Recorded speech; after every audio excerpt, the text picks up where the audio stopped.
my gun! Boy, those are the scary sounds of an officer-involved shooting in Eugene 4 weeks ago today, and the district attorney has now ruled the shooting was justified. Thank you for joining us tonight. I'm Matt Templeman. And I'm Renee McCullough. That shooting left one officer injured and the 18-year-old suspect dead. And KZI 9 News reporter Jennifer Singh is live tonight in the studio to show us why the DA ruled that deadly force was necessary.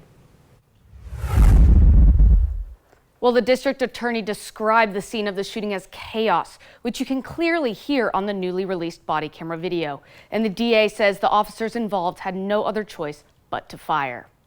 You're under arrest. Oh my gun! He's got my gun! He's got my gun! This is an officer's body camera footage of 18-year-old Lucas Jansma challenging police that quickly turned deadly. Jansma had been driving a stolen Subaru from Washington that officers first spotted in Coburg.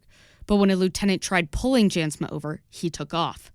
Soon after, the vehicle was spotted on Coburg Road in Eugene, and Jansma led police on a chase.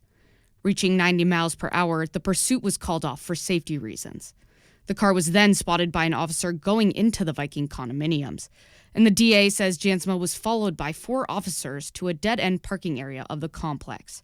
The DA says Jansma got out of the Subaru, threw a backpack at an officer's car, and that's when the officer's body camera was knocked to the ground.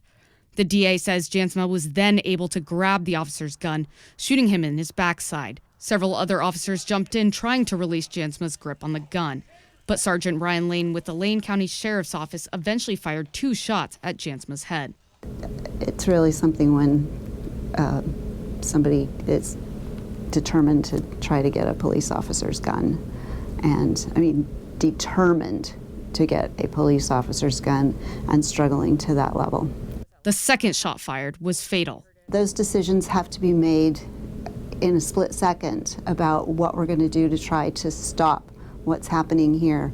And Patricia Perlow says because of Jansma's consistent violent resistance, the decision Sergeant Lane made to fire the gun was justified.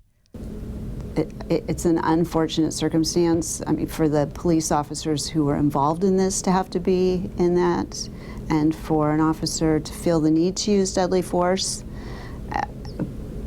but nobody else was killed or seriously injured, and they could very easily have been.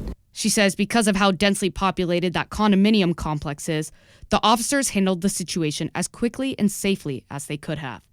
In the studio, Jennifer Singh, KEZI 9 News.